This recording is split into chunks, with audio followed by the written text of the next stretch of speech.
बेलापुर गांव में इंद्र कुमार नाम का एक वैज्ञानिक रहता था। उसका पूरा जीवन खोज और आविष्कार में ही बीता। पर उसने अपनी जिंदगी में जो सबसे बड़ा आविष्कार किया था, उसके बारे में किसी को नहीं बताया था। जब उसे ये एहसास हुआ कि अब वो ज्यादा दिन जिंदा नहीं रहेगा, तो उसने अपने पोते को बुलाया। नरेंद्र, लगता है अब मैं ज्यादा दिन नहीं जीऊंगा।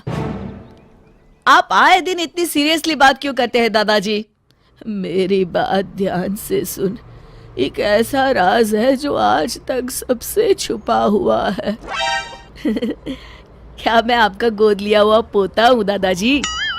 अरे नहीं नालायक, मेरा एक ऐसा आविष्कार है जो सबके सामने आ जाए तो तहलका मचा दे। तो आपने अभी तक तहलका मचाया क्यों नहीं दादाजी? हे भगवान, ये तेरी हंसी ठिठोली तो मुझे मरने नहीं देगी। चुप हो जा और मेरी बात सुन।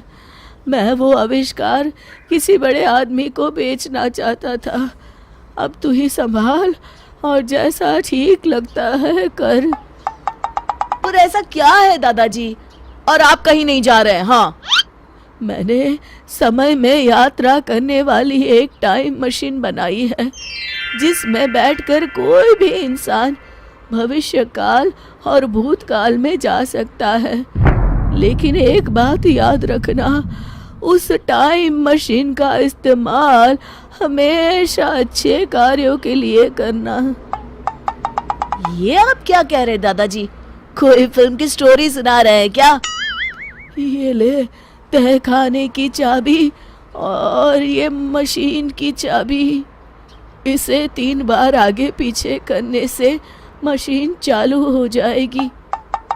आप क्या बात कर रहे हैं दादाजी?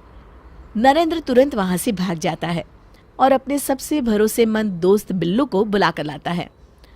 उसा है, दोनों दोस्त सामने खड़ी मशीन को देखकर दंग रह जाते हैं। नरेंद्र वापस दादाजी के कमरे की तरफ भागता है। देखता है कि इंद्र कुमार सुकून की नींद सोए हुए हैं, जैसे दिल से कोई बोझ हल्का हो गया हो। वो उन्हें उठाता है, पर वो तो इस दुनिया से जा चुके होते हैं। नरेंद्र दुखी हो जाता है। कुछ दिनों बाद,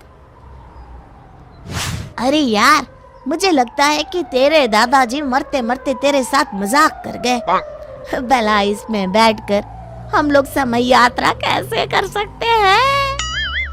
नहीं नहीं, दादाजी ने कहा है तो ये सब सच ही होगा। अगर ऐसी बात है तो क्यों ना हम इस मशीन का इस्तेमाल अमीर बनने के लिए करें? पर दादाजी ने कहा था इसका इस्तेमाल अच्छे कामों के लिए ही करना।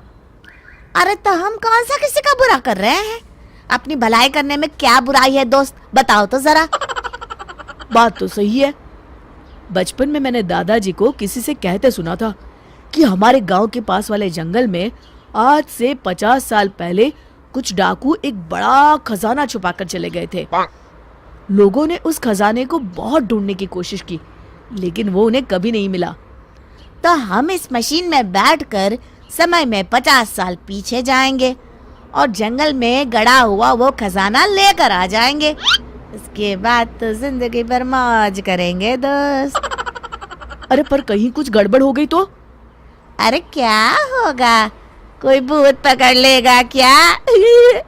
बच्चों जैसी बातें छोड़ और चल फटाफट। तो चलो फिर, देर किस बात की? दोनों मशीन में बैठ जाते हैं। नरेंद्र मशीन शुरू कर देता है और देखते ही देखते वो सालों पीछे जाने लगते हैं। लगता है हम दोनों पहुंच गए हैं। अरे ये क्या, सामने से कुछ डाकू आ रहे हैं। ओह, मतलब ये डाकू मंगल सिंह अपने आदमियों के साथ खजाना लेकर आ रहा है। सुनो, अब जल्दी से इस पेड़ के पास सारा खजाना छुपा दो। हाँ हाँ सरदार, किसी को कानो कान खबर नहीं होगी कि हमने सारा खजाना कहाँ छुपा रखा है। अरे अब तुम लोग खड़े खड़े मेरा मुंह क्या देख रहे हो? जल्दी से खुदाई शुरू करो। हे भगवान, इतना सारा पैसा! हे भगवान, इतना सारा पैसा और सोना! बिल्लू का मुंह खुला रह जाता है। अरे मुंह बंद कर ले, मुंह में मच्छर ना चला जाए। और कहीं गलती से आवाज निकल गई ना तो ये मंगल सिंह हम दोनों को ही मच्छर की तरह मसल देगा। हाँ। डाकू जमीन में खजाने से भरा बक्सा गाड़ देते हैं। हमारा काम हो गया है, अब यहाँ से चलते हैं। चलो फटाफट खजाना लेकर यहाँ से पहली फुर्सत में रवाना होते हैं। हाँ चलो। दोनों खुदाई करके बक्सा बाहर निकाल लेते हैं। अरे भाई, ये बक्सा तो बहुत भारी है, लगता है हमारी आने वाली कई पीढ़ी बैठ कर खाएगी। तभी नरेंद्र कुछ सोचता है और घबरा जाता है। अरे क्या हुआ भाई, तेरे चेहरे का रंग क्यों बदल गया? अब तो खजाना हमें मिल चुका है।